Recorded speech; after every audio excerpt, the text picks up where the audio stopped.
جتھے مدنی دا ڈیرا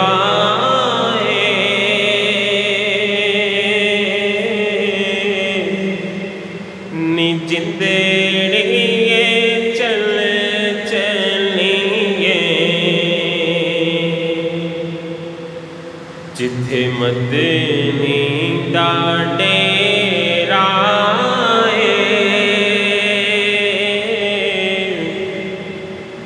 نی جندڑیے چل چلیے کوئی نہ تیرا نی جندڑیے چل چلیے اسا جانا مدینے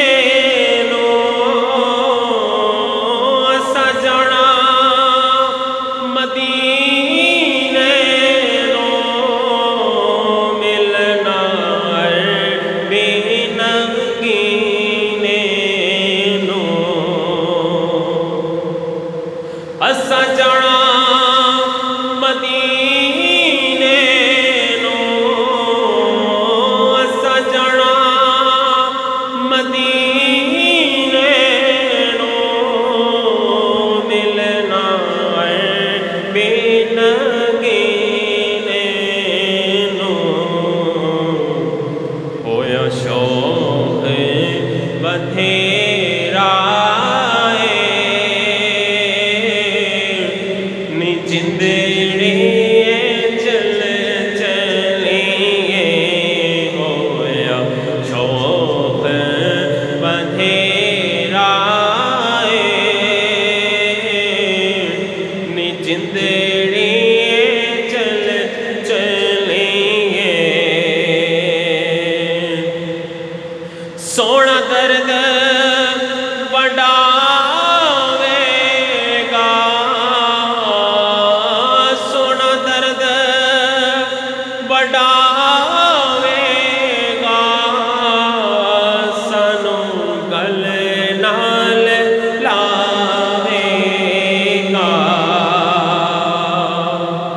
سونا درد بڑھاوے گا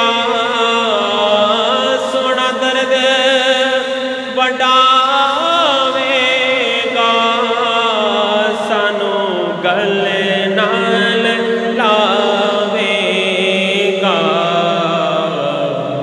ہمیں سفری لمبیرا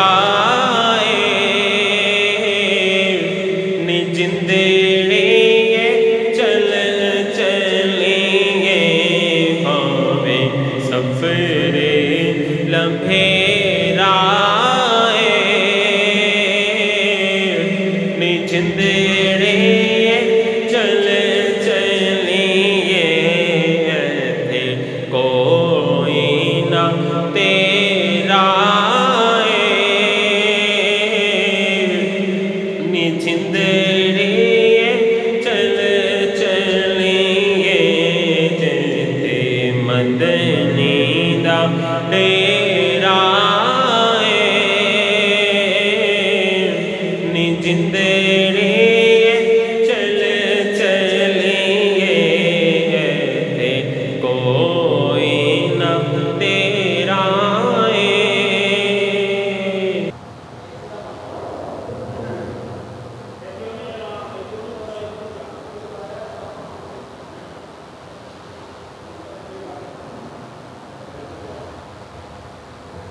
الحمدللہ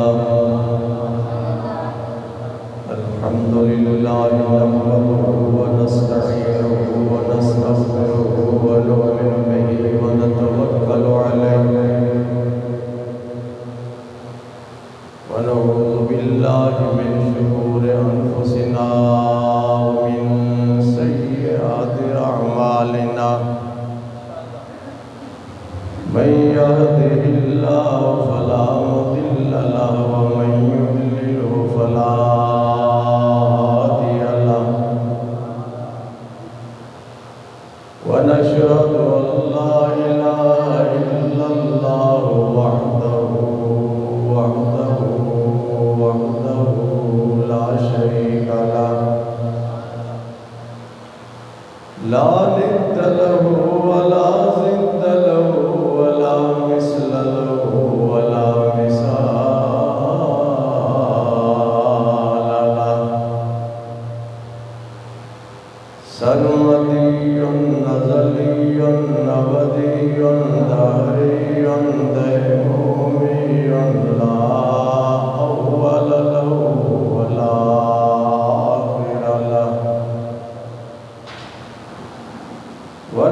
أشهد أن سيدنا وسندنا وحبيبنا وطبيبنا ومأوانا وملجأنا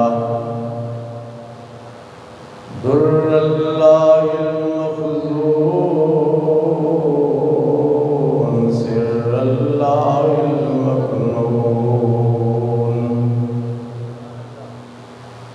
نور الأفئدة والعيون سرور القلب المحزون عالم ما كان وما يكون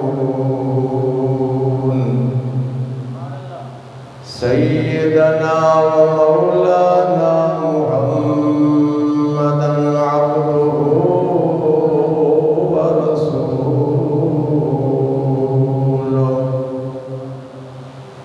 أما بعد فأعوذ بالله من الشيطان الرجيم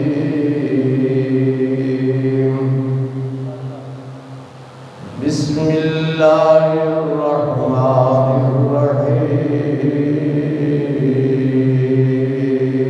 الرحيم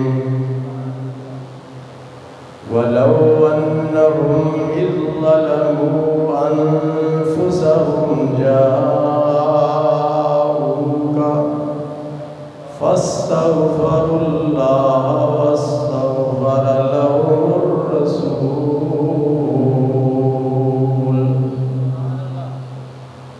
لوجدوا الله توابا رحيما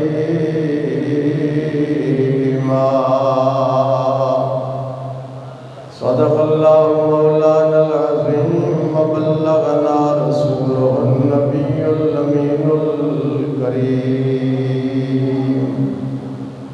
انتہائی محبت کے ساتھ بلند آواز سے درود پاک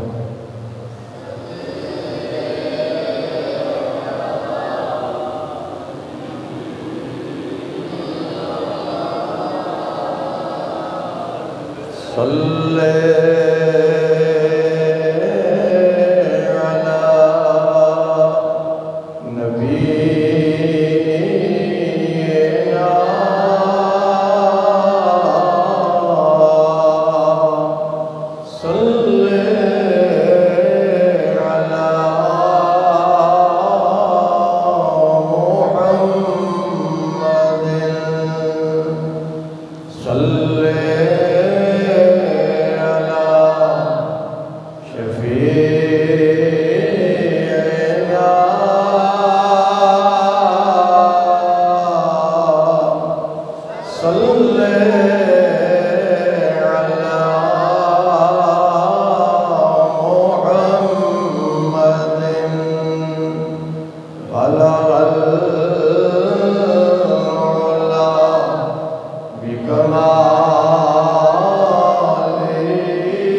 صلوا عليه وآله